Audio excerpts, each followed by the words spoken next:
Hey everyone, good morning, welcome back to my another mini blog. তো আজকে সকালটা দেখো ভীষণ সুন্দর লাগছে, আমার তো খুব ভাল লাগছে সকালটা। তো আজকে সকাল সকাল তাড়াতাড়ি উঠে পড়েছি, কারণ আজকে আমার একটা জায়গায় যাওয়ার আছে একটা স্পেশাল কারণে। তো তার জন্য সকালবেলা ঘুম থেকে উঠে একটু গরম জল খেয়ে নিয়েছিলাম, কারণ আমার কদিন ধরে শরীরটা ভীষণই খারাপ, তোমরা জানো, জ্বর সর্দি। তো গরম জলটা খাওয়ার পর মা একটু ব্রেকফাস্টে দিয়েছিল দুধ মুড়ি। সেই দুধ মুড়িটা খেয়ে লাঞ্চ টাঞ্চ করে ফ্রেশ হয়ে চান টান করে আমি রেডি হতে চলে এসেছিলাম। তো আজকে আমি যে ড্রেসটা পরছি সেটা হচ্ছে এই ব্ল্যাক ড্রেসটা। এটা আমার ভীষণ একটা পছন্দের ফেভারিট ড্রেস। এটা আমি অফলাইন পারচেস করেছিলাম, তাই লিঙ্ক আমি তোমাদের দিতে পারবো না। তার সাথে আমি পরছিলাম হচ্ছে এই ইয়াররিংসটা। বেশি কিছু ক্যারি করিনি, আমি একটু ছোটো কানের পরতেই ভালোবাসি। তো এটার সাথে এটা ক্যারি করছে, তো জানি না কেমন লাগছে। চলো রেডিটা হয়ে নিই। তো আমি রেডি ফেডি হয়ে, জানি না কেমন লাগছে আমাকে দেখতে, রেডি ফেডি হয়ে বেরিয়ে গেছিলাম গন্তব্যস্থলে যাওয়ার জন্য। তো চলো যাওয়া যাক।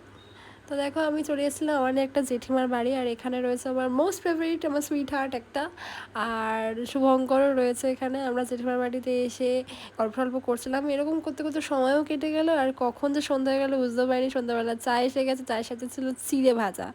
তো দেখো আমরা কী সুন্দর গল্প করতে করতে সবাই মিলে বসে, মানে অনেক দিন পর গেছিলাম জেঠিমার বাড়ি। জেঠিমা মানে ছাড়তেই চাইছিল না আমাদের, সব গল্প করতে করতে চাটাও শেষ হয়ে গেল, আর আমি এখানে একটু ব্লগিংয়ে কাজও করছিলাম দেখো।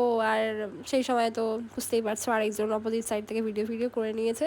তো যাই হোক, সব কিছু করে গল্প টল্প করে জেঠিমাকে টাটা বলে বেরোতে যাচ্ছি, আর ঠিক সেই সময় দেখতে পেলাম এই পুচকেটাকে। মানে ও তো এত ভয় পাচ্ছিল আমাদেরকে, মানে ও আসতেই চাইছিল না।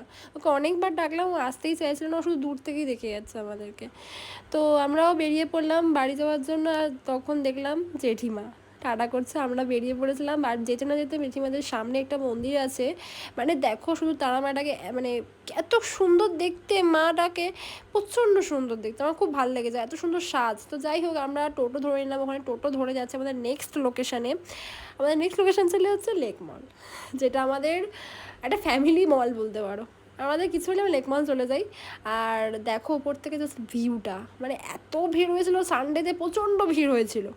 তারপর ওখান থেকে ঘুরে আমরা বাইরে বেরিয়ে একটু ঘটি গরম খাবো, তাই কিনছিলাম, আর কারণ আন্টি বলছিল ঘটি গরম খাবে।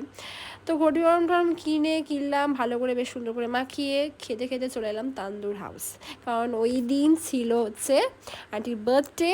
আর তাছাড়া আমাদের ট্রিট দিয়েছিল তান্দুর হাউসে। আমরা চলে গেলাম তান্দুর হাউসে, সেখানে আমরা গিয়ে আমাদের যা অর্ডার দেওয়ার সব কিছু অর্ডার দিতে বসে গেছিলাম। তো দেখো এখানে একজন অর্ডার দিতে বসেও গেছেন, আমি অধীর আগ্রহে বসে আছি কখন ডিশ আসবে আর খাবো। আমি বসে সব ওয়েটই করে যাচ্ছিলাম ডিশটা কখন আসবে। আমার প্রচণ্ড খিদে পেয়ে গেছিলো সারাদিন ঘুরে। তো দেখো এখানে আমাদের ডিশ চলেও এসছে, বুঝতেই পারছো কী কী আছে। আমার সব ফেভারিট খাবার আছে এখানে। এখানে বিরিয়ানি আছে, তারপর এখানে কাবাব আছে, ওখানে চিকেনের একটা ডিশ আছে, সমস্ত কিছু আছে।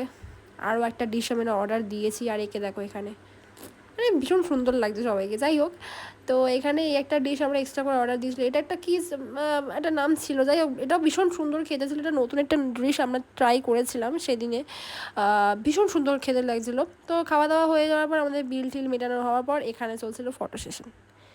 যাই হোক, যার বার্থডে তার তো ফটো তুলতে হবে, আর আমি তো একটা ফটো তোলা হলো না তখন।